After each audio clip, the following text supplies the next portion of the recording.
so I'm searching for my EXE, which ended up over on this other monitor for some reason. So sorry about that, guys. I've been fighting Streamlabs all day, every day for weeks now. You know, like 2 weeks now. Just crash, crash, crash, crash, crash, crash, crash, crash, over and over and over and over and over and over again. Just crash, crash, crash over. And tonight, it's been something like 45 times. It's been 45 times now. I don't know what to do. I can't stop it. It just straight crashes.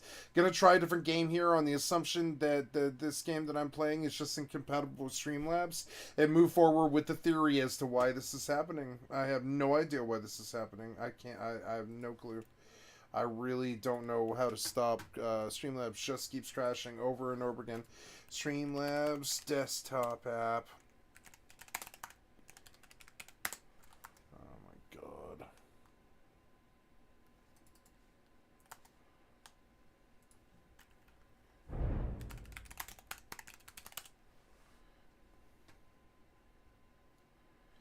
Yeah, did all that. Run this as in Mr. While any AV is disabled every time disabled. This trap crash.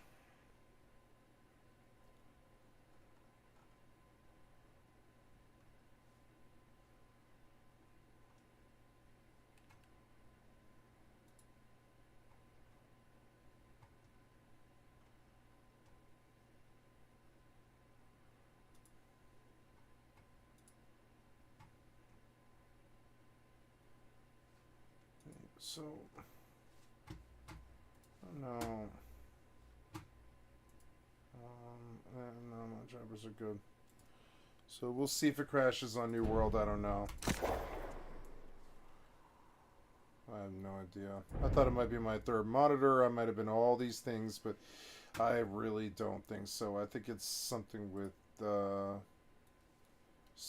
fucking, I don't know, something with Streamlabs. I just don't know what. I don't know what would cause that.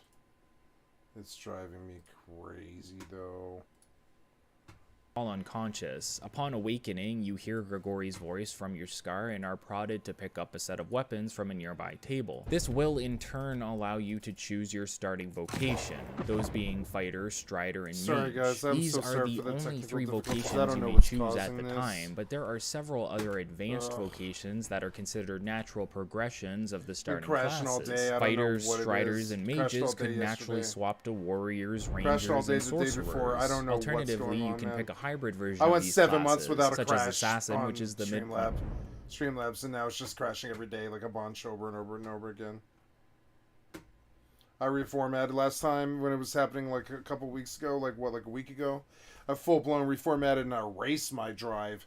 I just completely reformatted my drive, and I reinstalled Windows and it redid all my settings, and it didn't matter. That didn't fix it either. Nothing. It just keeps crashing. Why do you keep crashing? Like, you just keep crashing. No. During stream, yeah.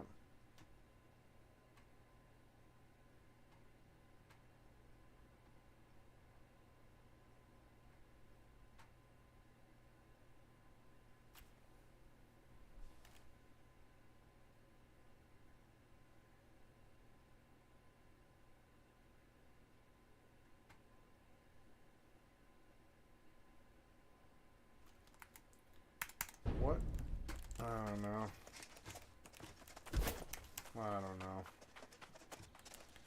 We'll see if it freezes again. I don't know. Point between fighter and strider. There's also Mystic Knight, which is the midpoint between fighter and mage, and Magic Archer, which is the midpoint between mage and strider. Each of these classes offers a different playstyle. Fighters, for example, are fairly strong and tanky. Striders, on the other hand, are what you may consider your dex build. Mages specifically are incredibly versatile. They can be a utility-based healer or a cannon of high elemental damage. It's up to you as the player to create the build that you want to use, use, and there's a lot of options out there, and that's what makes the class system within Dragon's Dogma so much fun to explore, especially since you can change between classes whenever you want at the local inn within Grand Soren. Dragon's Dogma gives you that freedom, and through it you can actually benefit yourself through the augments of different classes to make a build that is right for you. Many players won't have to ever worry about swapping between multiple classes and simply play the ones they feel are the best fit for them, but Dragon's Dogma rewards you for experimenting in many ways. As you defeat enemies, you'll gain experience and discipline points. Discipline points gained lead to your vocation rank increasing up to a maximum of 9. Each rank unlocks new abilities for you to purchase via discipline points that you have earned in combat. You can then set these skills for use within combat. Some of these abilities you can buy are augments, which can be equipped as passive bonuses, and these augments carry over regardless of which vocation you are currently on. This means ranking up each vocation to max and purchasing all augments will allow you to create any set of augment you prefer, with a maximum of 6 being equipped at any one time. It goes further than this, however. Each level you gain through combat via experience points will raise your stats, but the stats affected are based on which vocation you are at the time. If you play the entire game as a strider or assassin, you may find you have a large pool of stamina but are fairly squishy in terms of defense. This means that should you choose to do so, it can be beneficial for you to play other classes as well to find a good middle ground. Playing strider for some levels to build stamina and then switching to fighter for a few levels to build defense as an example. This allows you to min-max your builds to be as optimal as possible for the vocation you want to focus on, but it is hardly necessary to do so. You can experiment and later focus on a specific advanced class and manage to beat the endgame boss just fine, maybe with a bit of challenge. Dragon's Dogma is not a difficult game if you take your time to explore, retreat from enemies that are too strong for you at the time, and return after a few levels with new and improved equipment. Preparation is key here, and throwing yourself at tough enemies often may make it seem like the game is fairly difficult, but this is only because Dragon's Dogma's world is set up that straying off the path too far before you are ready can lead to some very punishing circumstances. Each class also gets its own set of permanent traits as well, similar to games like Devil May Cry. You are limited to your light and heavy attacks in combat, but can often unlock new combos. Now I wonder if, okay, Dragon's Dogma, Dark Arisen, Windowed, or like borderless window, I guess is what I'm looking for. Cause like that feel like that's what the, yeah, that's probably,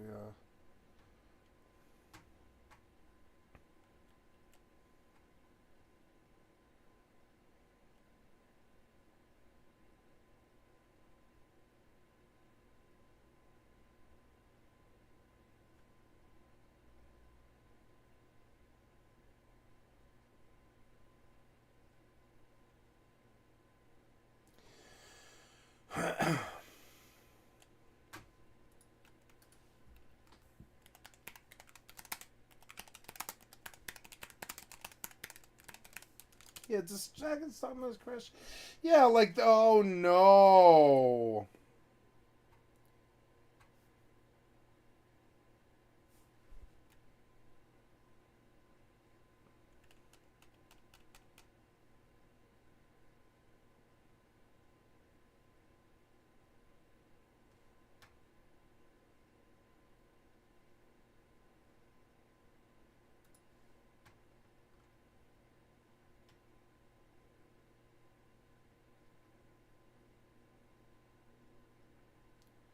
Disable third-party overlays, huh? So, what happens if I kill Steam? Third-party overlays. It might be Discord. Yeah, that Discord might be actually causing it. Like, you've been running Discord on startup. I don't want you to do that anymore. I told you not to do that. You seem to really, like, you really want that Discord running, and I don't know, man. I need you to not do that. Discord never gave me a problem when I play Rust for a year. I don't know what the fuck that is, man. Just go in and I don't know. Discord's been giving me some weird shit issues lately. So one of the things that you, like, your settings and stuff, your settings, your app settings, your appearance, your Are you set for, when do you load, right? Windows settings, right? Open Discord, save yourself your system startup behavior. No, I don't want you, don't minimize the tray. Don't open Discord, and now I want you to close it. Because I fear that it is running an overlay, and I think it is part of it. I think a lot of things are running overlays. That glitched overlay, that might be it. That glitched overlay, that might be it. That glitched overlay might be breaking my shit. That might be it. So then that's the next step. God damn it, there's so many problems that it could be. Control F12, come to this. You have a performance indicator, but it's all busted, right? We have a I want this off. Yeah, the camera. Oh god, camera off. Yeah, status indicator off, performance off, per viewers off, comments off. All of it's off. Yeah, overlays are done. Yeah, done. And I want to turn the Steam overlay off too, because what is that? It's like there's one of the Steam ones is really annoying. But yeah, the Steam overlay, right? You say, what else do you say? It's the desktop crash.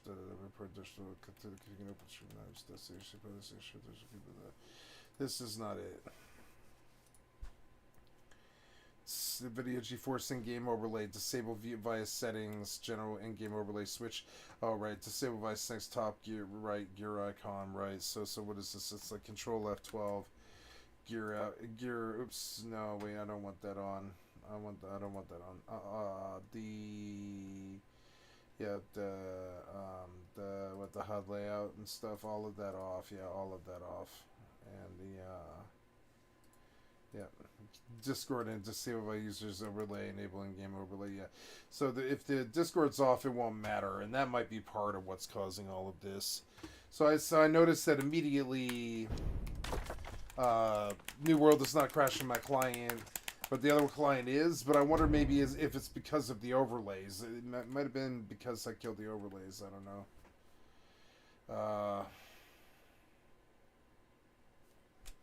Yeah, the Steam overlay might be. It seems to be saying that overlays might really kill my shit. So we're gonna really take a look at that, right? So what is that? That's like Steam settings, in-game overlay, right? The interface, default skins, run Steam when my computer starts. Enable CPU, GPU rendering and web views, the library that downloads the music, the broadcast, and then remote play the web browser, the controller, and shader pre-caching.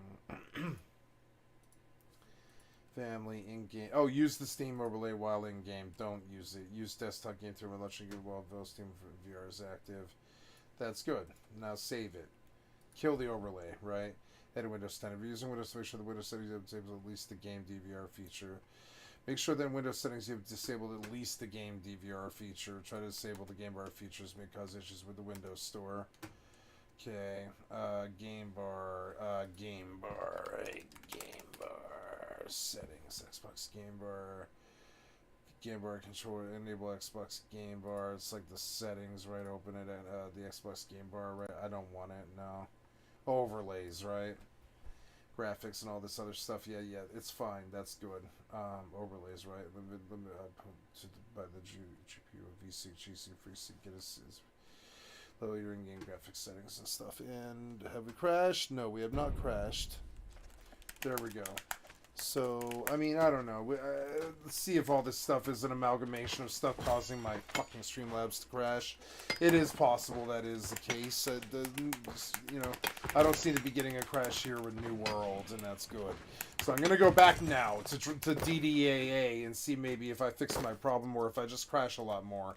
If I crash a lot more, guys, I'm so sorry, but I need to learn what the issues are and what's causing them and stuff. So we're going to go back to the other game now, and I'm going to edit stream info. We're going to change it. Dragon's Dogma, right? Dragon's Dogma, Dark Arisen, first time, right? Yeah, perfect. And then we come to Dragon's Dogma, right? Dark Arisen, there we go, done. And then we're going to switch it up on my channel, which Yep, new world, we're gonna start base sword, we're gonna edit video, and run that, and change the title, very good save, and we have changed our titles. Then we will come over here and we will run Dragon's Dogma Dark Arisen and see if my shit crashes, right? Because the overlays might be part of it. I don't know. The overlay with this game might have been part of it. There's, yeah, see, that overlay might be it. It might be what's causing it.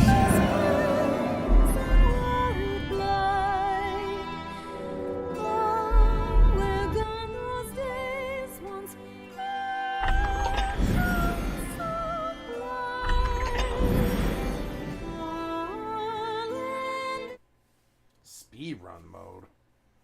The fuck? You can't speedrun this game. What the fuck are you talking about? Such a long game. What? You're dumb. Okay. Hello. Can I help you? Then I bid you farewell. Hey, she is cool. She's a cool little mage, but... Froze? No, we have not froze. We'll see if the overlays were part of it. That might have.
Leave it to me.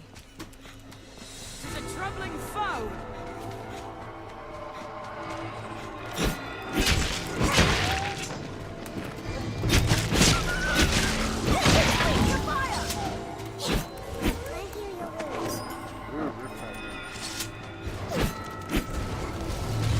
Fireworks well.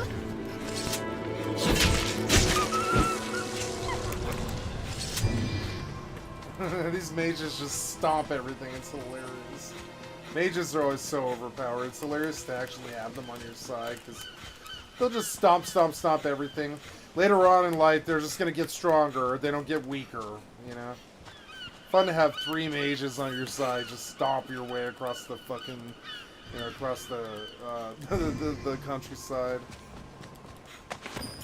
It might have been that glitched GeForce FPS reader that might have been causing that problem. Overlays.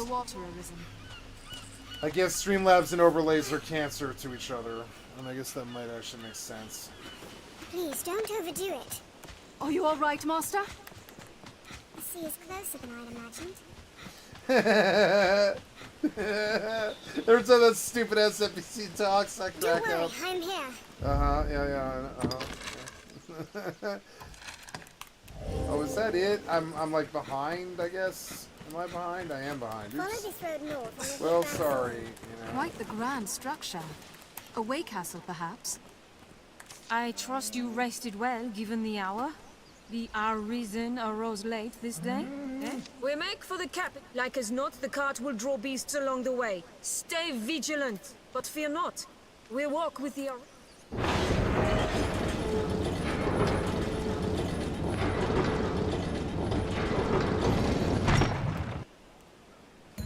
I feel more familiar with it. Hey, no crashes yet. That's good. It's a good sign. Yay for good things. Yay for good things. Let us go! Hopefully my shit doesn't crash and we're good. We're good.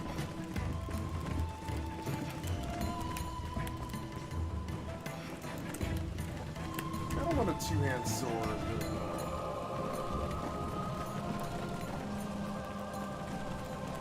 If you've aught to ask. Yeah, like for instance, Captain Mercedes, are you a vendor? Keep close, our reason. No. I want to ride on the car. Can I do that? No? You don't let me?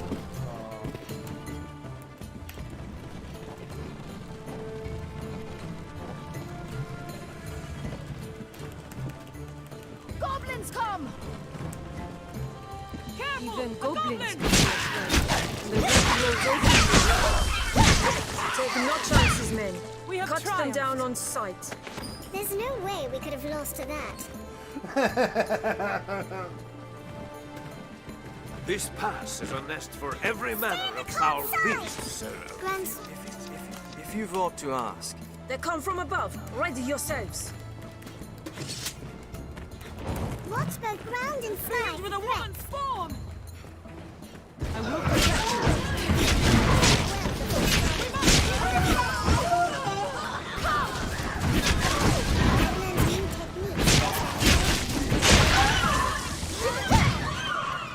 Strength in numbers, arisen. Indeed. When venturing into new territory.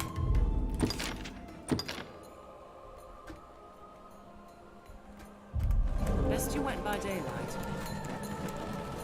I think this is kind of more fun than Skyrim. At least the combat system is better. Flames caress. Focus on burning the wings.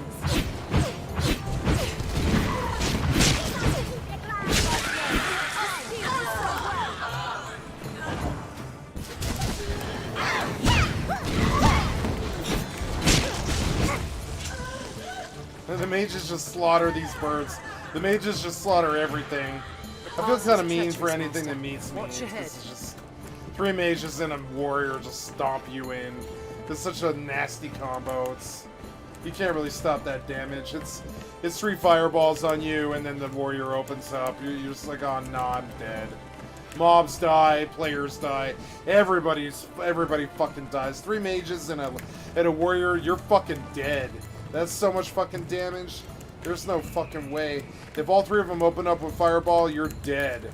Because that's like, you know, that's like 6 seconds of fireball spells cast on you pretty much instantly. It hurts, it crits, and it burns. You know?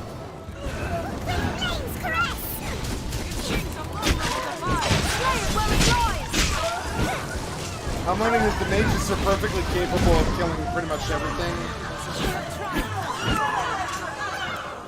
So it's fun to just pick your battle as the warrior and just, you know, and just have fun.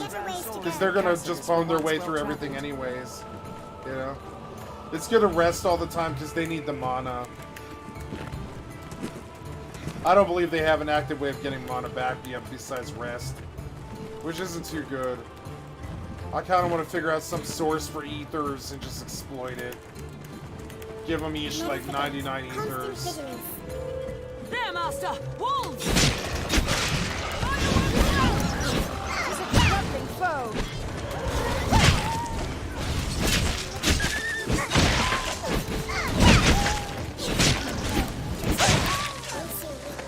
Strength in numbers, arisen.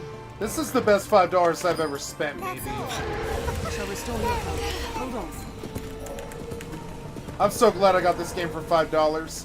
What was that? I think it was the summer sale. I just snagged it for $5. I was like, nah, I can't pass that one up. I wanted this game for so long, and I'm so glad I did. I never really had a 360 that didn't break. And when I got a PS4, I played Overwatch and stuff on it. I didn't really play any of the other games on Keep the watch for PS4. falling rocks I on just the path ahead. primarily played Overwatch on the PS4. I played some other games like ESO and such, It's hard to see what lies ahead. but... Bird, perhaps? Keep that ground. There's no way we could have lost to that. Yeah, not with 3 mages. No, you guys just fry everything. I love it. I'm wondering now why I don't just do that in every other CRPG. Why not just set the mobs on like autoplay or whatever? I think you can in certain games like Divinity Original Sin. It just run like a melee and 5 fucking casters. And they just, you know, I tune up on something and then the 5 fireballs come in and you die. You pretty much die. You have to rest in between fights. Did it? Leave it to me. Yeah. We have triumphed. These pawns have got better as I've been like fairly loyal to them. I don't intend to switch them out. Taylor, Loki, and Burn Sienna are the baddest ass bitches I've ever seen. Stay at the cart's side. Yeah, The yeah. path diverges. I like how this feels exciting. Like that we're actually doing something. It's a stupid escort mission, but you know, as far as escort missions go, I think this is actually maybe my favorite escort mission I've ever done. It actually feels well paced and, you know, fun and you know, kind of subjectively tense. Behind us! Stand clear! Don't stop! We're exposed here! Get out, get out. Oh god, get out. Strength in numbers have risen. That was a waste of time. Oh, the poor cow. Can we heal you? Poor cow.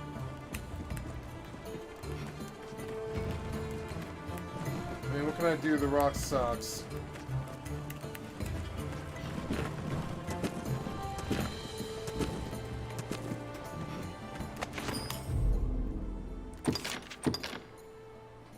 It's good. I think the overlays were it. I don't know. Maybe I've said this before. Like, but it doesn't seem to be crashing. Seems like the overlays were like definitely causing a lot of problems. So hopefully we're back in it. Thanks for staying with, guys. I'm so sorry for the technical difficulties. I don't want to whine about it. I'm Keep just an so eye sorry it's closed for happening. shadows.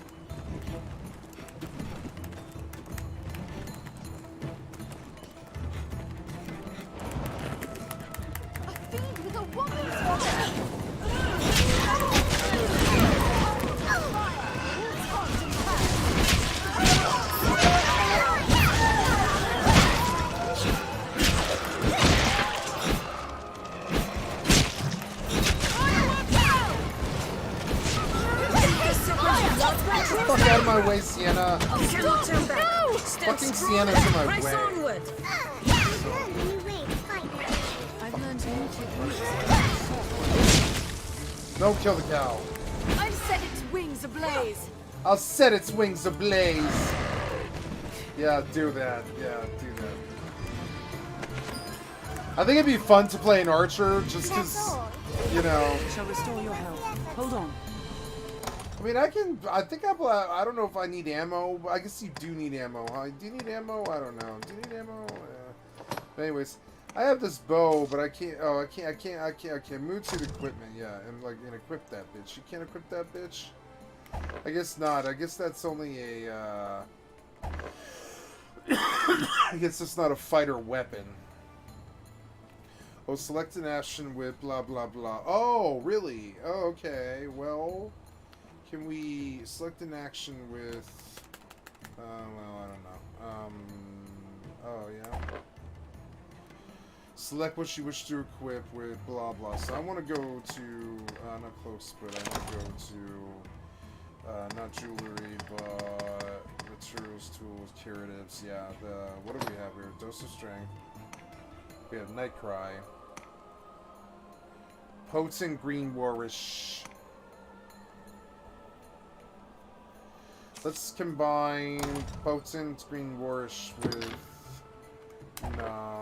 or Taylor's Liquid Desiccated Herbs,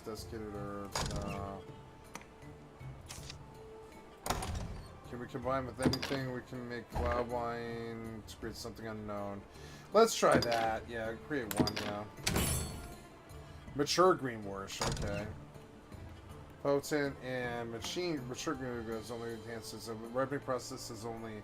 So that's cool. I kind of like. Okay, so can we combine berries with anything? We can make that airtight flask to make kept berry. Okay. What's that do? Oh, that's cool. I can, like, eat stuff off of the land. So, curatives, right? I have dose of strength, and now I should have kept berry, lengthy storage. Okay. Fair amount of stamina. But see, I'm looking for mature green wish.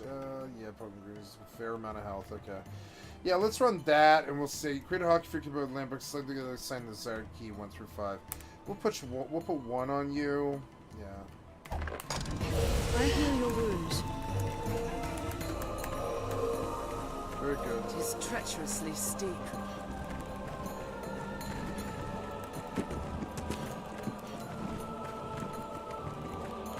What sort of place is Grand Sorin? I'm eager to see it. It was the overlays all along. I can't believe it.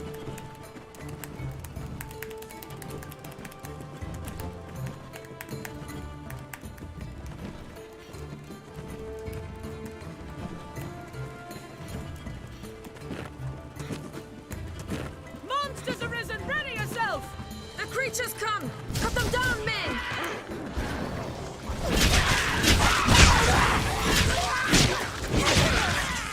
We'll rout them in a single charge.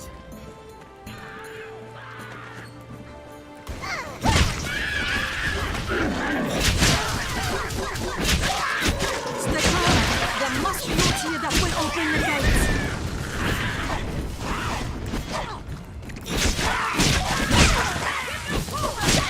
There's no way we could have lost to that. We must take care the past does not claim us as its next victims. Careful! A goblin! There's no end to them! What's this? We'll not hold them long! Damn, that killed all 3 of them. That's fucking sweet. Barely worth the I'm getting effort. better at this.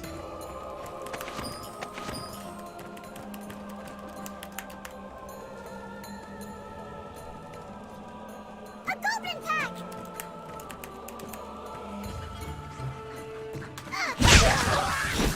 Why is the gate still unopened? We could have lost to that. I'll take that. There must be a mechanism to open a gate. Is there naught nearby? If we're to journey far afield, we best be well prepared. Watch for a goblin ambush ahead of us.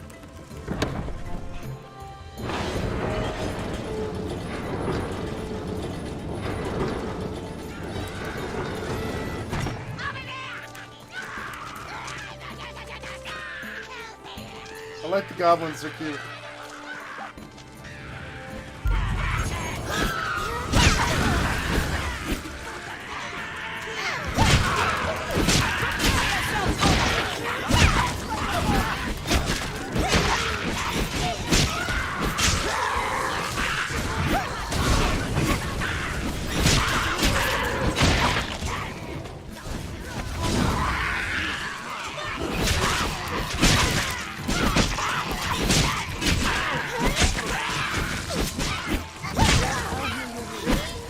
Leave it to me.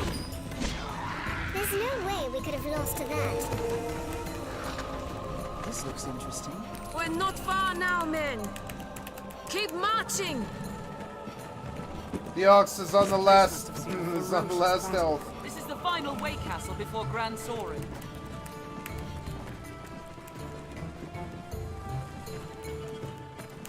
If that cow fucking dies, I'm gonna be so pissed.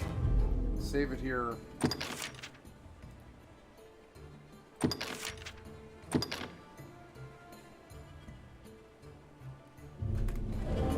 Onward! We are near half between the encampment and the capital, I warrant. Good.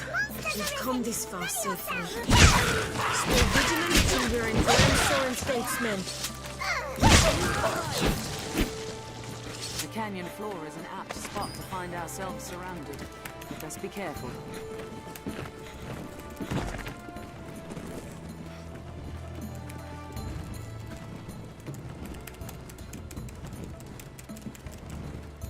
I should have bought us all dresses. They look kind of ghetto.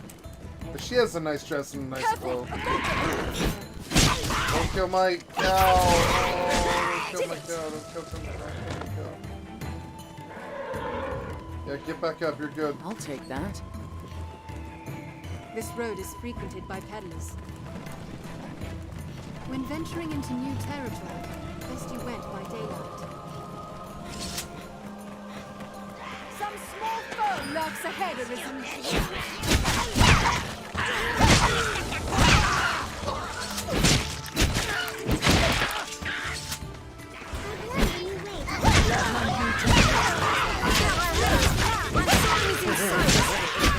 We are nearly there, men. Might and fire both. Careful! A goblin! Keep an eye turned to the shadows. Waste of time. Did it! That was a waste of time. Hold on. The capital is in sight.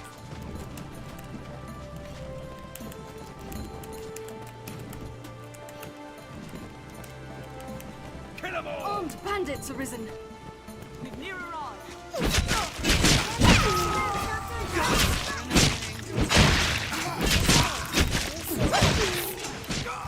Counter after they strike.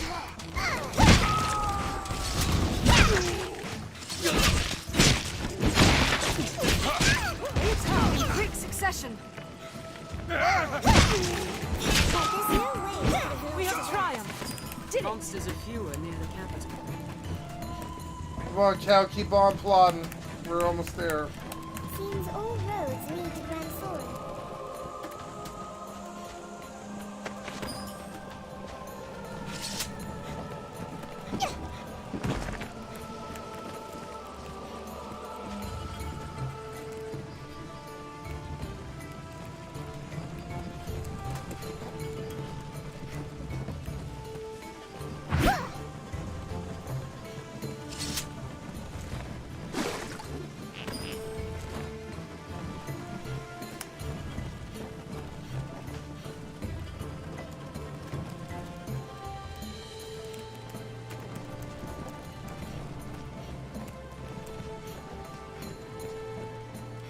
Who knows what lies in wait?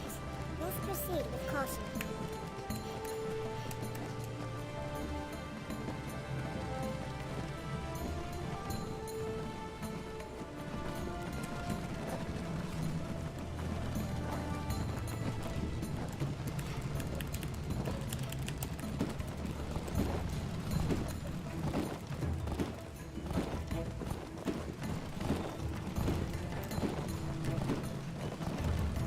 A good start to any task is talking with others. Let's begin with that. I fear some places hold too great a danger for my kind to join you.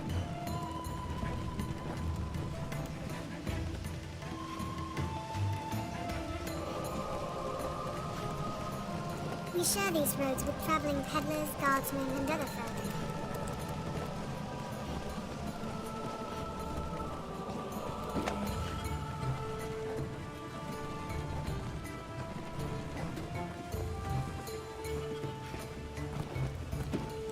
Grand Soren, capital of Grances. Shall we enter, Arisen?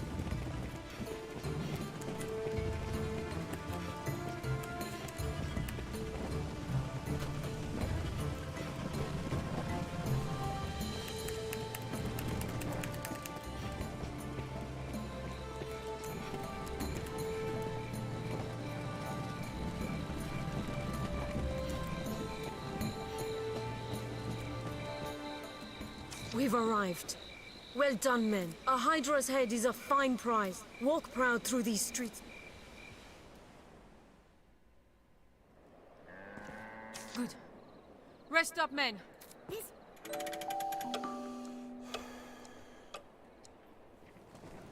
I'll make for the castle directly to offer my report to His Grace. I'll have word sent for you, friend. Pray, sojourn in the capital a while.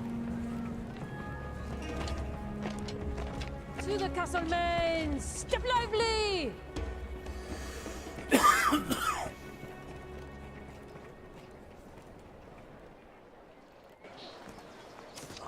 Fortune smiles upon me. Well met, Sir Arisen.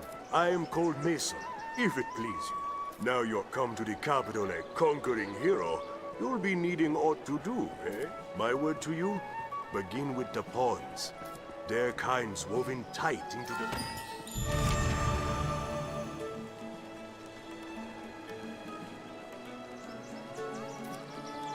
I've gained quest knowledge. I've learned what to do in this quest.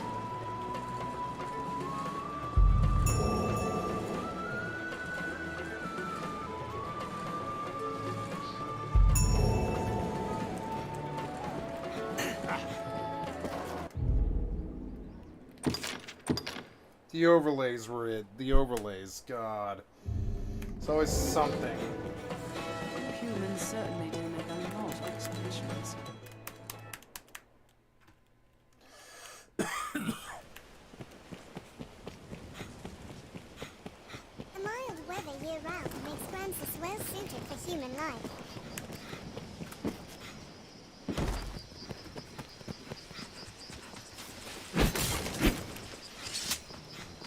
I'll take that.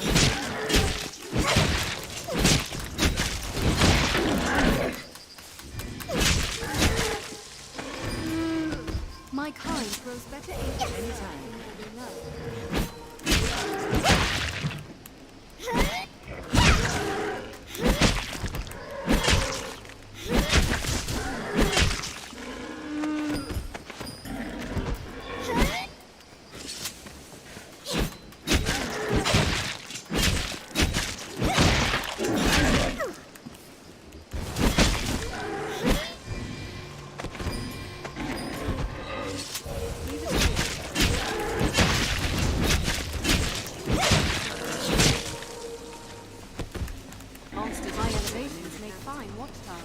This recited threat. This road is frequented by peddlers.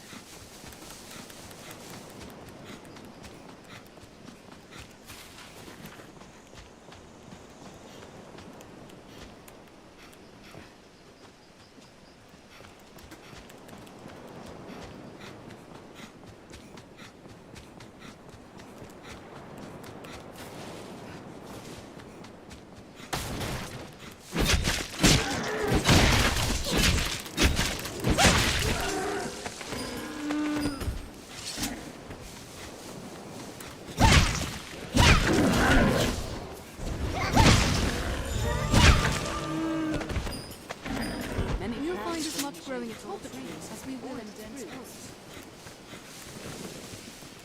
Are you alright, Master? Those that involve pausing between button presses or holding the button down during the attack. Additionally, most vocations gain unique traversal abilities when using said class. Vocations equipped with daggers can double jump, and mages can hover, and these abilities lend greatly to exploration. In that sense, it's best to experiment with your classes and take time to complete side quests and figure out which areas of the map have enemies that are the right level for you. This is in contrast to a game like Oblivion, for example, where the entire world levels up with you, meaning no matter where you go, every area is going to feel like a challenge, and you, in turn, may never feel truly powerful. With Dragon's Dogma, an area that gave you a fair bit of challenge at one point, maybe even a wall of difficulty that prevented you from progressing in exploration,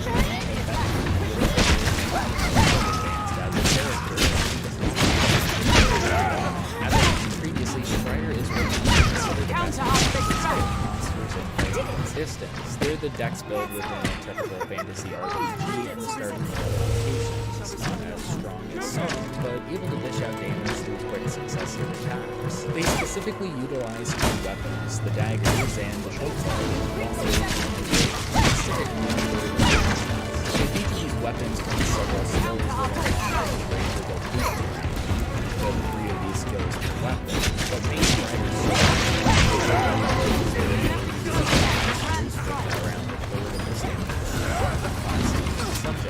This makes it easier to use points that can be attacked successfully.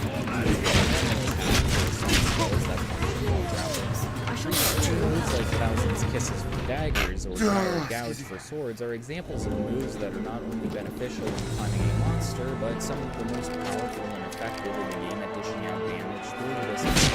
They're both quick and versatile, and the ability to fight while also activating benefits. And you can think of them Hearing as her the laugh pure at the mix DPS gives role. me joy. It's also one of the most mobile roles in the game in terms of progression, as Striders gain She the was ability like, "That to was not only nothing, double you're jump, stupid." but dodge roll as well. Dodge rolling specifically So is a arrogant. very fast motion with little downtime that wonder costs what's no inside. stamina, meaning that if you run out of stamina while sprinting, you can actually use the dodge roll to travel faster than normal as your stamina regenerates. Fighters then are your tanks and can use their shield abilities to both draw monsters' attention and protect themselves. Not only can they block with their shields, but timing the block just right will actually lead to a parry that allows you to advance on an opening created by the mechanic. In fact, the parry I mechanic didn't know not there only was some has parry augments that mechanic. make it easier to perform, but one of the advanced vocations more fully revolves as a core aspect.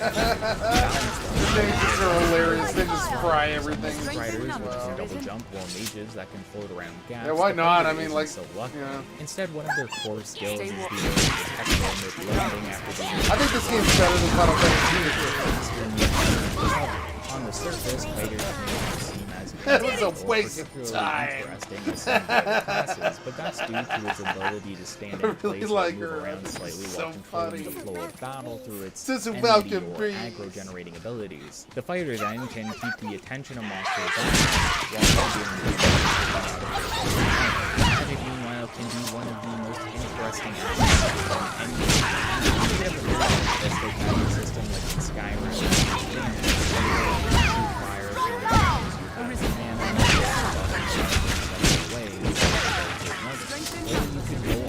opposite side of no that way to we look could have at lost to something that. with a little more depth. Say Dungeons and Dragons, which has pages of spells and eye effects down to for the your shadows. character to learn that can be used in a multitude of ways. See, if that Mages game, and Dragon's Conqueror's Dogma Blade fall had within had a halfway followers point like between this, the two. it would have A been large the best portion of game the ever mage's made. Arsenal focuses on elemental damage, but it isn't as So I don't have to simple do as shit. simply I don't have to tell them what to do. as You you know, can fuck it. imagine. No, mages Just support me while I kill everything. You know?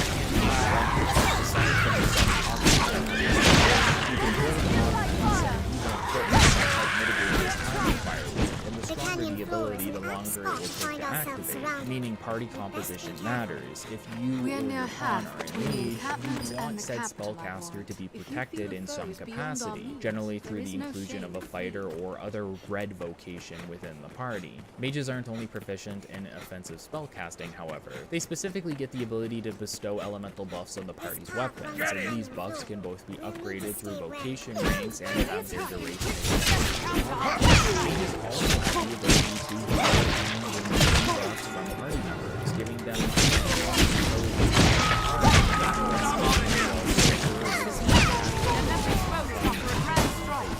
you may find yourself over considerable damage throughout the majority of your playthrough. To find out why that is, I'd like to point out that we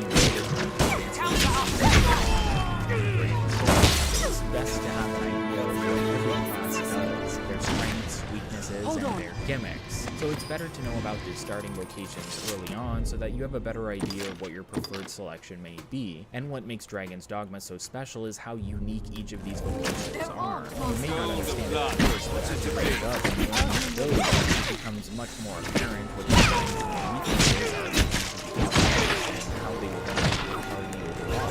And if you are willing to experiment, you will find sets of skills that can absolutely that's the beauty of it. If a party composition That was a waste of time. you have the ability to use it right now. It's not always necessary, but it is highly encouraged. Once your vocation has been chosen and you reveal that you're awake to Kina, who has been taking care of you, you basically have full reign of Cassardis to explore. But before that, at the town's main gates, a pawn is summoned and makes itself known to you. We'll get into the concept of pawns shortly, I know I keep saying that, but for now all you really need to know is that Please, they are don't people overdo of it. the Rift. An area accessible only by pawns and the Arisen, that allows pawns to travel through different worlds in the known universe and help Arisen of parallel dimensions. I believe this is the mechanical/lore explanation used to explain why your pawns and the pawns of other players can be used freely through the game's unique online mechanic. One of the things I have seen Dragon's Dogma most criticized is but overly empty world.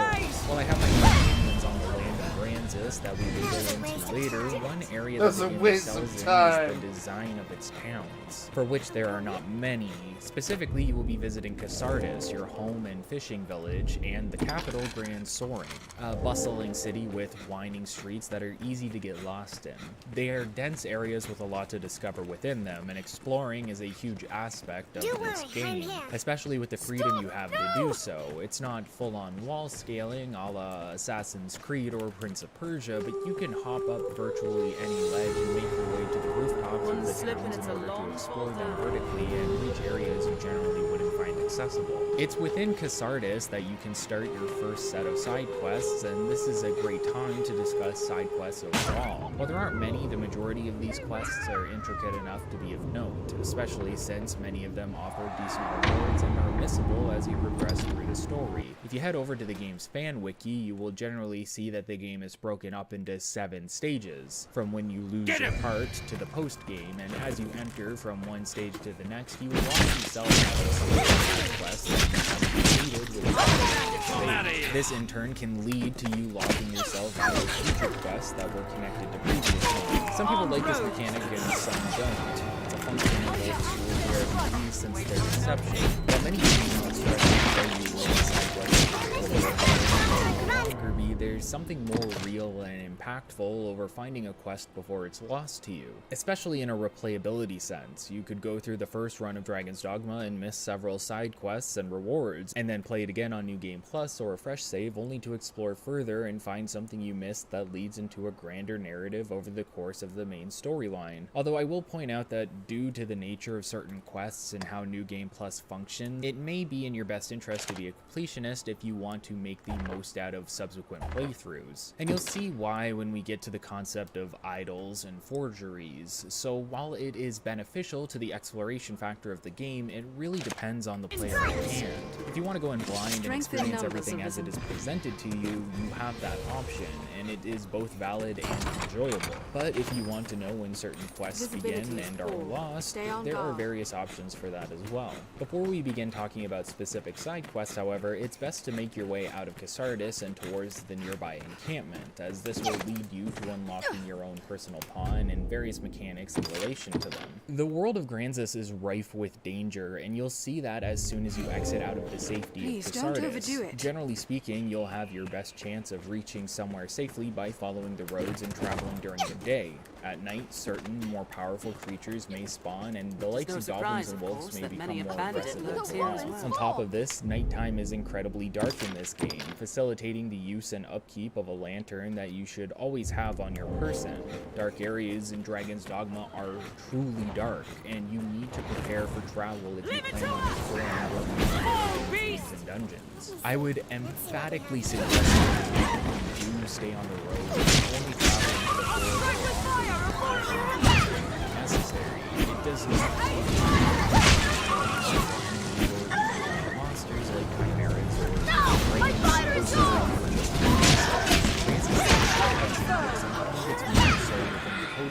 although you will be much more prepared by that point. This offers a sense of danger when it comes to the concept of exploration.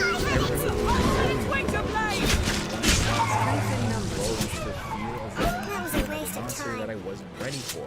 Even if you didn't, there could be times you found yourself ambushed by the likes of a griffin, or of bandits, or zombies and skeletons late at night. The fear, adrenaline, and immersion are palpable within this point.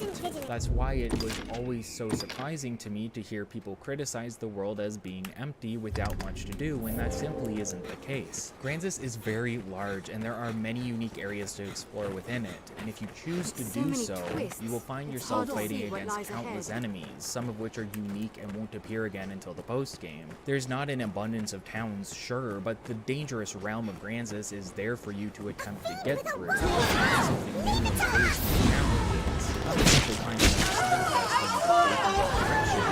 Instead, you get to create one fairly awesome.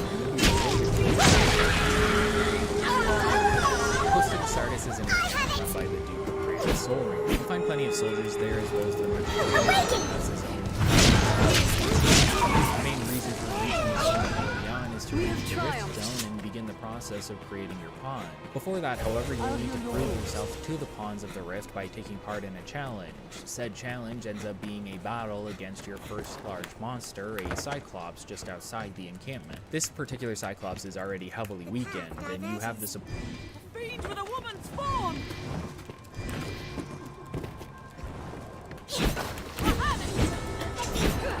Fire! Strength in numbers. That was a waste of time. A cloud of unease hangs over the land these days. A cloud of unease hangs over.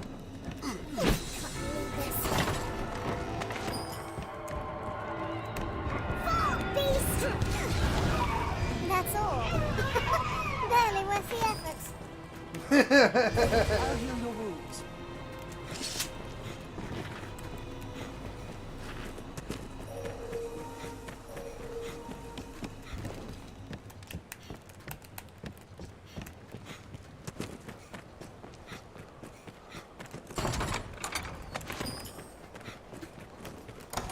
Very good.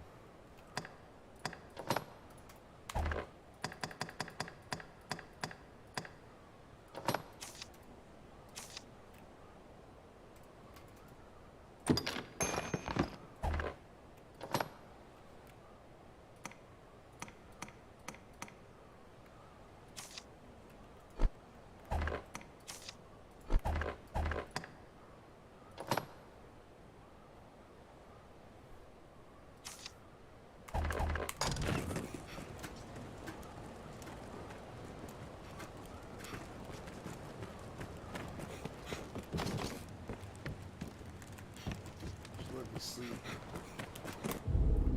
Who cares?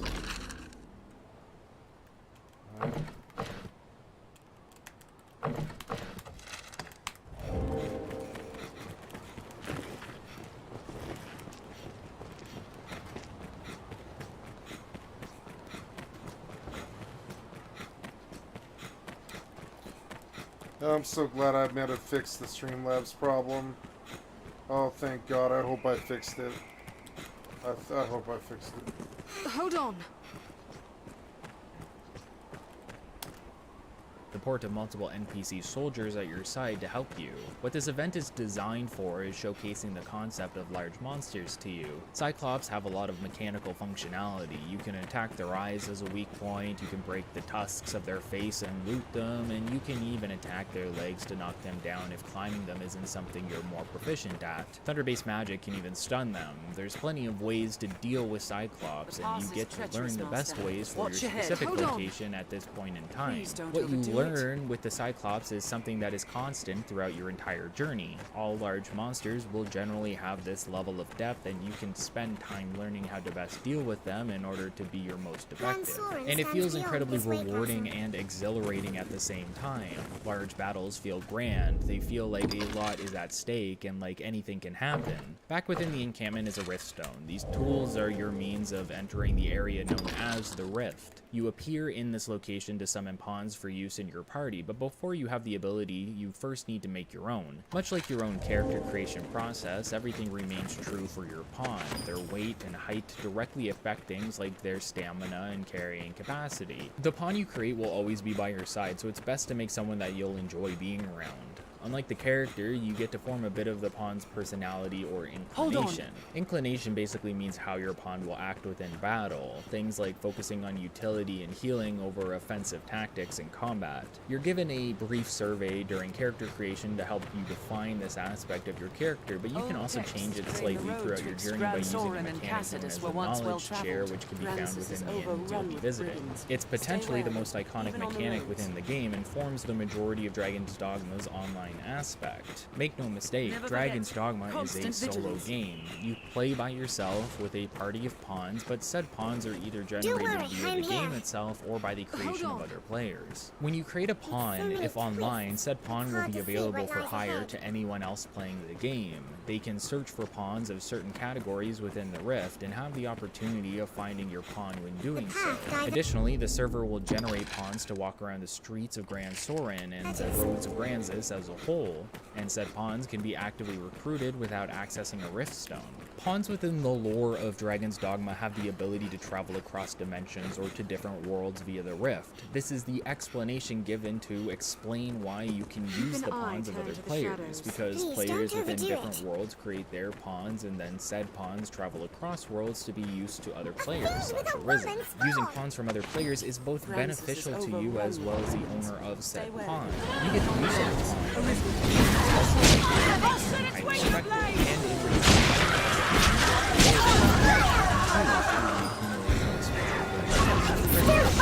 Rift crystals don't have much functionality at the start of the game. Early on, they are specifically used for spawning in pawns of higher levels, as any pawn your current level or lower is free to hire. If you want to bolster your party with a pawn stronger than where you are currently in the game, you can search for pawns of higher levels. But this will exponentially raise the cost of Rift crystals to contract them depending on the discrepancy between your level and theirs. However, Dragon's Dogma has a means of bypassing this cost. If you are friends with the owner of a pawn, say Steam Friends for example, the game will register this and allow you to contract the pawn for free regardless of level. This may sound overpowered at first. You could be level 5 and have a pawn that is level 200, and this will be useful to you, but not as effective as you may think. For one, level isn't everything in this game. Equipment and proper skill usage is also vitally important for both a player and a pawn. You could be max level and go to fight the awakened form of Daemon on Bare Black Isle and still get your ass handed to you because your equipment isn't up to snuff. On top of that, there is a percentage experience penalty that goes up 1% per level the pawn is ahead of you, up to a maximum of 25%. This can actually be offset by having another pawn in your party who is 25 levels below you at the same time, as it actually gives you an experience boost. Additionally, having less than 3 pawns in your party at any given time also provides an experience boost, meaning the more challenge you place on yourself, the more rewarded you will be for overcoming them. Further, pawns can actively learn. For every enemy in the game, the pawn can learn 3 ranks of knowledge on it in combat. This knowledge will then be used by the pawn to point out weaknesses or allow them to focus on fighting the enemy effectively. The best part is that this knowledge is bestowed upon all pawns in your party, so when a player sleeps at an inn to access the game's servers, they will get a notification from the game if the pawn was used, showing what rewards they received in the process and what knowledge of monsters they learned along the way. Pawns are an incredibly unique mechanic that allow the connection of players within a single-player focused open-world RPG. They are mechanically gratifying and rewarding to you as the player and the individuals using them.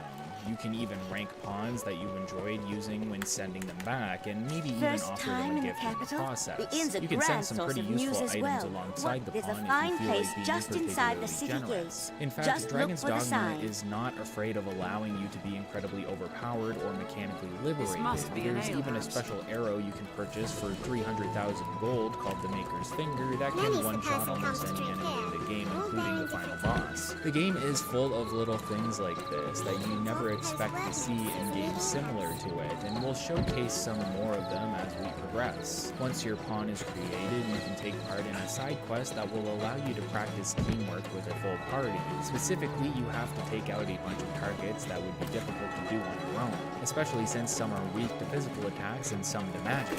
You also have to work with your pawns to carry an assortment of cargo over to a designated location. It's a quick challenge that functions as a tutorial of sorts to show what makes pawns so useful. Pawns can do basically anything the player can, maybe just not as effectively, and by having a full party of unique pawns with their own strengths, you can make the most out of almost any situation. And if you can't, you can always rework your build, your pawn's build, or the composition of your party entirely.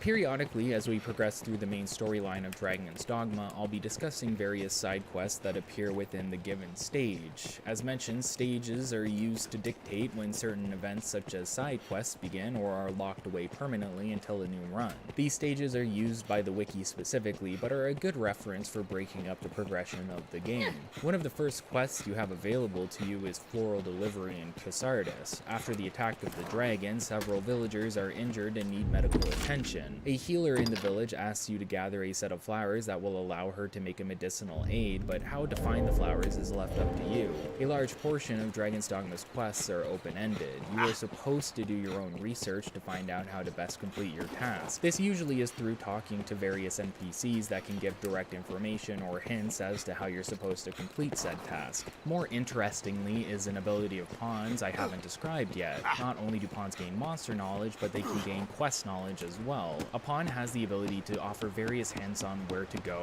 or what to do based on your active quest at the time and whether or not they already experienced it through another player's gameplay within the Rift. This is true for both your own pawn and the pawns of others. These early quests don't offer the best rewards necessarily. They are more a means of introducing you to various mechanics within the game. Floral delivery, for example, requires a flower that only appears near the beach at night, thus showcasing how the environment can change via the game's day and night cycle. Certain enemies and items may not be available to you during the day, but make themselves apparent once it goes dark. Another early quest called Deep Trouble tasks you with investigating a well within Casardis that leads to an underground cave. Now, caves and areas at night aren't just dark, they're near pitch black. There's a day and night cycle, but there is no moon currently within the world, meaning sources of light are a must. This is where the lantern comes in. If you wish to traverse the cave to deal with the saurians within, you need to prepare yourself, not just for battle, but for the ability to simply see ahead of you. Preparation is a large aspect of Dragon's Dogma. It relates well to old school Monster Hunter, where having the right inventory for an encounter before setting off will greatly affect your ability to take on the challenge. It's the same here. If you prepare properly, most tasks within Dragon's Dogma are fairly painless. But if you don't, even if you level excessively, you may find yourself not even dealing damage to a monster that should be no match for you, or running into overwhelming situations because you didn't have the ability to see them coming. Certain quests that you start early on have character or story arcs that continue on later into the game. For example, Deep Trouble, where we enter the well, has us revisiting it later to deal with further saurians for good by removing their eggs within the vicinity. This isn't always the case, however. Guard Duty, another quest, sees us escorting a merchant by the name of Madeline from Casardis to the encampment. If you don't complete this quest early on, it will fail, but this won't prevent Madeline from appearing in Grand Soren upon your arrival there. This is most likely due to her being fairly prevalent within one of the game's side stories that focuses on the cult known as Sanctuary. On the topic of merchants, players can talk to Reynard at the encampment for a rather involved quest, one so long it doesn't actually fail until post-game. Reynard has a job for us, but he won't actually offer it until we become a better customer. What this means mechanically is the menu and interacting with him again. You can do this all in one go by ending the conversation with him and then immediately talking to him again for an additional purchase. Once the purchases are made, Reynard asks you to find him a piece of scrap iron, generally dropped by skeletons, for a reward. In this case, a discounted shop. Reynard's quest is one of the few that's expected to be periodically. In fact, Reynard is a traveling merchant and will appear depending on which day it is at this point in time, so there's no real incentive to completing this quest as fast as possible, especially since doing so removes him completely from the game at the very end, which can complicate another mainline quest later on. For now, delivering scrap iron to him, followed by 5 more transactions, will lead Reynard to asking for miasmite, an item dropped by Bantams, but it can also be crafted earlier. Producing the object followed by 10 more transactions will lead to another discount, as well as the actual meat of the quest line. You're technically Reynard's best customer by this point, and someone who can find things fairly easily. Turns out the scrap iron and miasmite was just a test for the true task at hand. Reynard is only a traveling merchant as he wants to find out more about his lost father. He explains that he couldn't find anything about his father at all during his travels, but believes you may have better luck, and you will. In fact, there's 6 journal entries you can find around Francis, and producing them will allow you to complete Reynard's questline, but I highly recommend not doing so until a specific mainline quest known as Trials and Tribulations. Many of the quests are not as long and convoluted as Reynard's, and even completing Reynard's quest doesn't offer the best rewards for the work involved, but it is a way of increasing his affinity and getting a few rare items. Speaking of affinity, every character in the game can have a level of affection towards the Arisen, and this is dictated by the appearance of a pink glow behind their heads when conversing with you. Affinity as a mechanic is only really useful for unlocking optional escort quests as well as extra items from specific merchants. It doesn't play a bigger role until near the end of the game. Players can raise affinity through completing quest lines for a character or by offering them gifts, while they can lower affinity through grabbing them, attacking them, and various other actions they may dislike. The concept of affinity in the game is more for a bit of role-playing flavor than anything else. It's hardly mechanically necessary, and you may not even realize it exists until the very end of the main storyline where it's made the most apparent.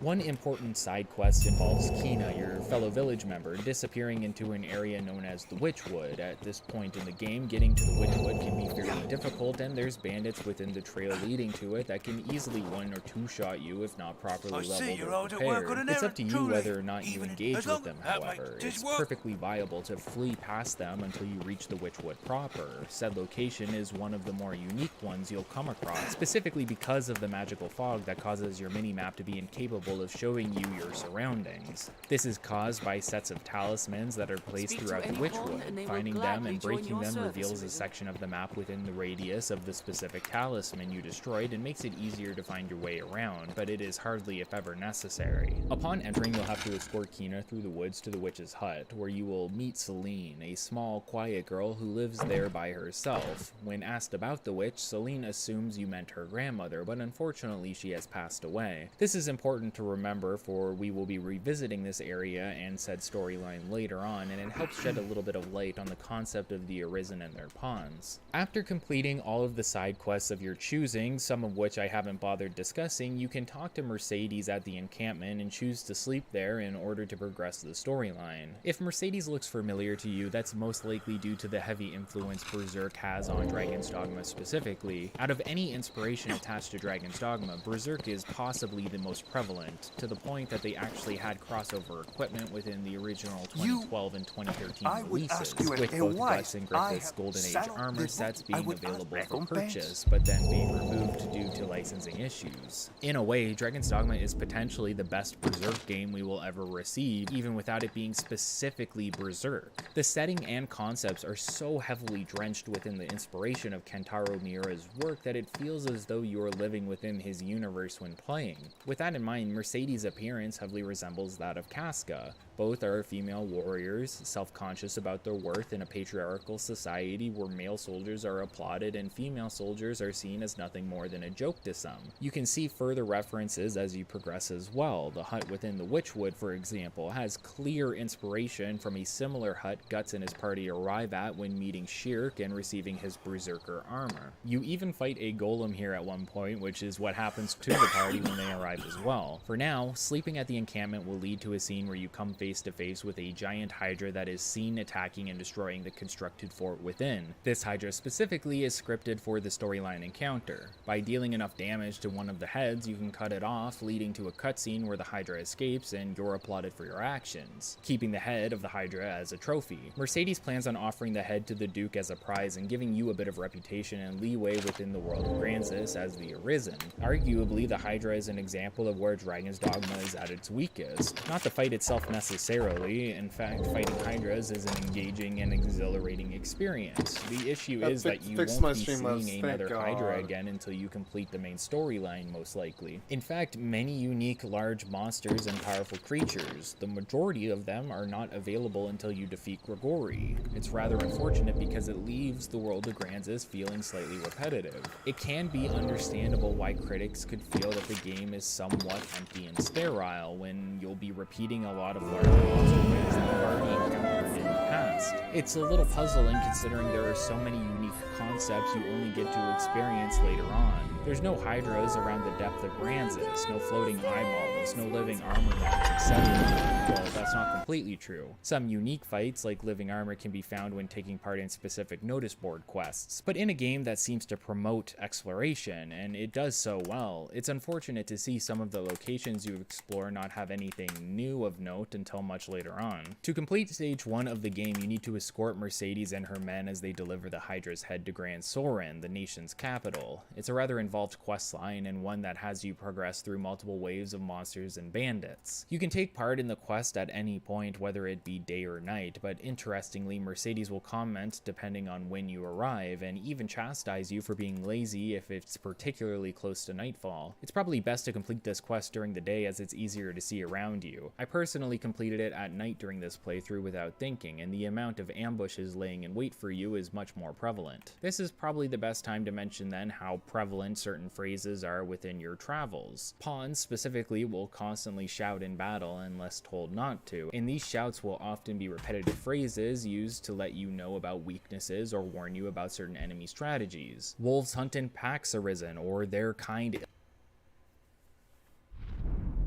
ill likes fire. There's phrases you will hear over and over, even if it doesn't make sense, such as a pawn suggesting you rest at an inn immediately after waking up in one. It's so prevalent that rather than it being annoying, it has been openly embraced by the community as a running gag or a meme. There's NPCs, for example, who say the same slogan no matter how many times you enter or exit their menu.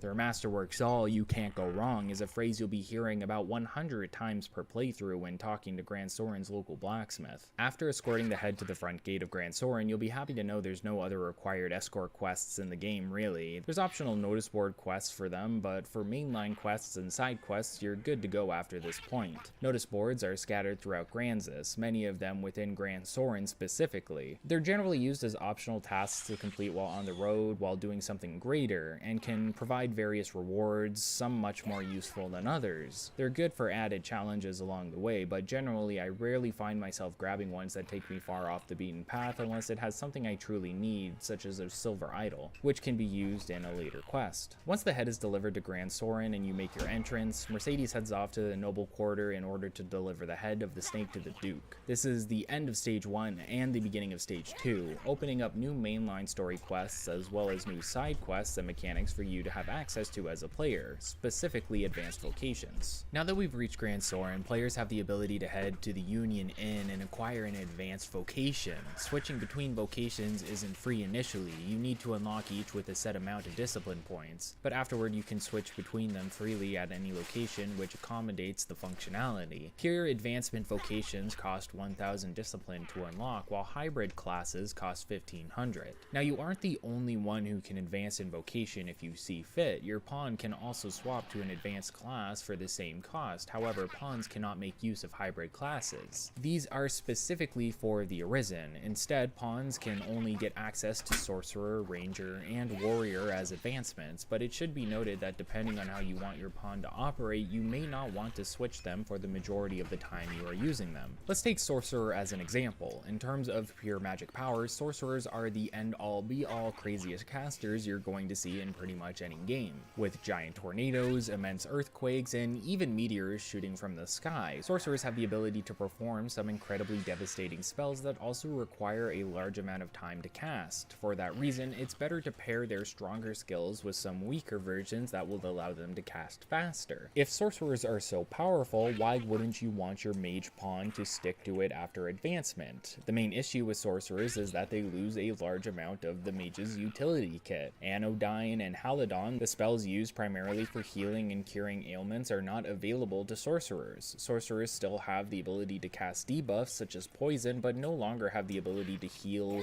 cure, or cast elemental affinities on weapons. So you have to make a choice. Should my mage pawn become a magical glass cannon, stay a utility healer, or should I level them up through various vocations to create something unique? There's augments for Sorcerers that can be brought back and used as a mage, meaning it isn't wrong to level up Sorcerers for some time until you get the abilities you want before switching back. It's all about what you want out of your party. For example, as a Strider turned assassin, I like to have my main pawn a sorcerer and then hire a warrior and a utility mage for damage output and healing. For Striders, the class I play the most at the beginning, the advanced vocation is known as Ranger and can utilize longbows over the Strider's shortbow while still having daggers as their primary weapon. Unlike Striders, Rangers are overall slower in terms of ranged combat. This is to balance the fact that the longbow can deal overall more damage at at the proper range than that of a short bow, and primarily focus on attacks that will deal high damage in one blow by striking a weak point from afar. Think of trying to one-shot a Cyclops by sniping them in the eye. That's the main job of the Ranger, although their dagger skills are still prevalent and allow them to take part in close-range combat, while it isn't their strong suit.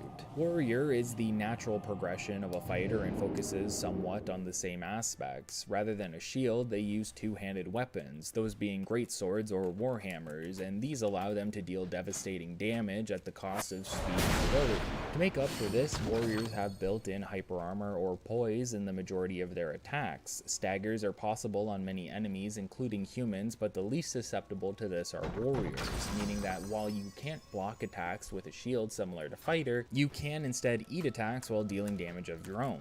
It's an aggressive, frontline playstyle, one I personally found the most boring out of all available classes. However, it does allow you to one-shot a griffin out of the sky, which is pretty insane. Additionally, there are 3 high-rate classes. I have seen you and your eye. Something overall more interesting, in my opinion. You can get by fine with the normal vocation, sure, but in terms of functionality, the hybrids bring so much more functionality and fun to the table that I'd feel you were missing out if you didn't try them at all. My personal favorite is the Assassin, which is a mixture of red and yellow vocations, and allows the use of daggers, swords, bows, and shields while promoting fighting at night based on the augments for additional damage.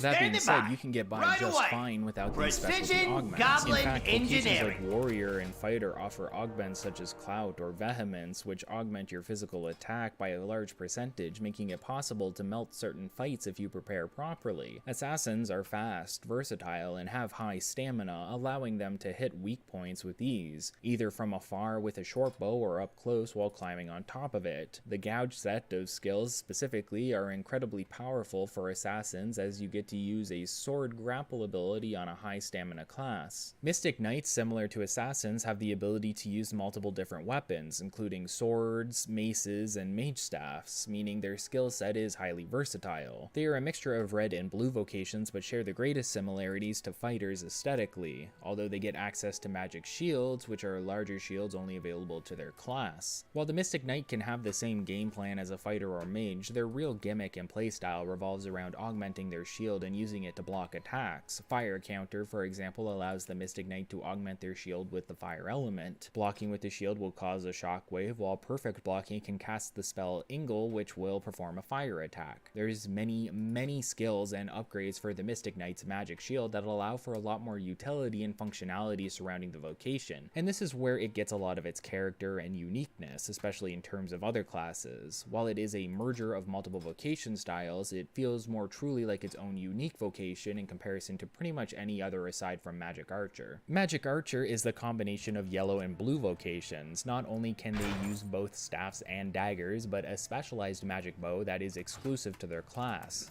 Arguably, Magic Archers are potentially the vocation I have the least experience with, but that doesn't mean they are bad by any means. In fact, in terms of magical versatility, they can offer various boons and debuffs that can greatly affect the flow of battle. The biggest downside to the vocation, however, is its stat scaling, which is primarily focused on defense over offense, meaning the longer you're playing it, the more you're losing out on strength and the ability to deal both physical and magical damage. I stand by the fact that stat scaling won't matter too much in a casual playthrough, maybe until the awakened form of the final boss in the DLC, and even then good equipment can make up for it, but the stat scaling for Magic Archer is truly abysmal, especially for what its archetype entails. Take a look back at Mystic Knight. You need good strength, magic, and defensive abilities to play it optimally, so it scales around balanced stat gains. Magic Archer, on the other hand, looks to scale defensive abilities, despite the fact that it has some incredibly powerful skills that are used at range. While Dragon's Dogma doesn't have many towns to explore, it does make the most out of its hub city in terms of detail and density. Grand Soren is the capital of Granzis. It's a walled-off complex that acts as the center point, with pawns even pointing out all roads lead to Grand Soren. The majority of Granzis' population then seems to live here, meaning there would need to be a large amount of housing in order to fit everyone, and this ends up being the case. Tall, dense buildings that lead to winding roads and countless alleyways are the main design elements of Grand Soren, to the point that it's incredibly easy to get turned around and lost within the market district or urban quarter of the city. Similar to Casardis, Grand Soren is, in a sense, fully explorable. While not every building has the ability to be entered, players can find ledges and ladders that allow them to scale the rooftops of the city, which ends up feeling like its own unique world above the streets below. You're rewarded for taking the time to do so as well. There's chests and items hidden around the rooftops. A sense of platforming is incentivized. The minions of the jailer forge a vile monstrosity within Zoval's cauldron. House or find We a chest that must may contain destroy rare it. items, such as a Wakestone shard, which are fairly rare by this point in the game. Grand Soren is broken up into districts. You have the urban quarter, as mentioned previously, where the majority of citizens live and where the majority of trade takes place. You find the Union Inn here, where you can change vocations and sleep to access the game's servers and progress time. You can find a blacksmith and apothecary as well, which is where a majority of the players will purchase their equipment and items as they progress through the storyline. The apothecary less so potentially, as crafting is a huge aspect of the game's preparation-focused design. Within every town, every field, and every dungeon, you will find countless items, plants, and more to pick up on your travels. Many of these items will have numerous other items they can be combined with, and it's through experimentation that you can learn which items combine with others and into what. This is useful mostly for healing items, but you can make many other items that could benefit you in battle. As an example, there's plenty of status type arrows you can craft. Arrows that cause poison, sleep, torpor, or even just an explosive are all possible to add to your arsenal, either through crafting or purchasing at the apothecary. Be careful, however. The amount of items you carry will raise your overall weight, which is broken into tiers as I mentioned previously. The higher the tier, the slower you are overall, and the slower your stamina will generate. Madeline has her own shop within the nearby Venery that will open after a little more progression, and there's even an important shop within the same location known as the Black Cat, a shop that within the original release focused specifically on the forgery mechanic that is one of the game's highest points of design. The Black Cat sells rare goods you generally will have a hard time finding anywhere else. Additionally, quest items that are lost appear here later on available for purchase. The original release of Dragon's Dogma had various DLC equipment offered through the online shop. Even Rift crystals could be purchased, which is one of the biggest scams overall due to their relative uselessness unless you really feel compelled to have a high-level pawn accompany you, or if you really need crystals for another mechanic later on Bitter Black Isle, a DLC location added in Dark Arisen. For the Dark Arisen release, most DLC armor sets that are costumes of prevalent characters within the game's setting will become available to you for free and automatically when you make it to the Union Inn, but special DLC weaponry has to be purchased for exorbitant prices through the Black Cat. A nice change for individuals that don't want to shell out extra money for DLC, but a bit of a slight against the individuals who had already purchased them. What truly makes the Black Cat special is the forgery mechanic I mentioned earlier. By offering virtually any item to Mountebank, the proprietor of the shop, you can have him duplicate a forgery of it for you to use later. For things like low tier upgrading materials, this is a way of duplicating the items needed to advance a weapon to its next tier of effectiveness, but for rare, quest-specific items, this leads into many more interesting opportunities that we will talk about shortly. On the topic of upgrades, every weapon in the game can be upgraded up to 3 times via materials. You generally have access to this function via the blacksmith and Grand Soren. Generally, a set of specific materials and gold will be necessary in order to perform the upgrade, with the first tier of enhancement only requiring an amount of gold and later tiers getting more complicated.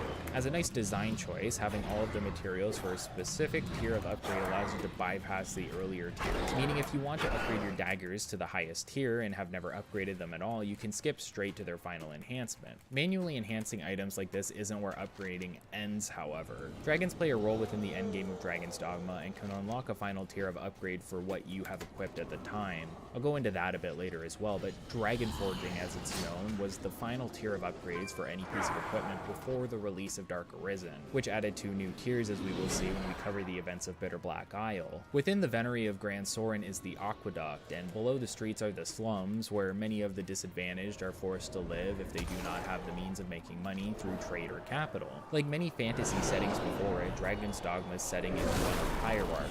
You have the nobles, the tradesmen, the merchants, and the poor, and there's no one doing anything to help them. The disadvantaged are there simply to be disadvantaged and abused by those in power, specifically those within the noble quarter, and specifically a man named Formor, who we will meet once we reach said location. Where our travels are going to take us immediately, however, is the Craftsman's Quarter, a large open area with fields for farming and sparse housing for the development within. You have the likes of blacksmiths, crafters, and farmers found within said area, but most importantly, you you have the Pawn Guild, a location where many pawns flock to and the area you will be porting to when fast traveling. Like many open world games before it, Dragon's Dogma has a form of fast travel, but with a more convoluted design than you may expect. In order to fast travel, a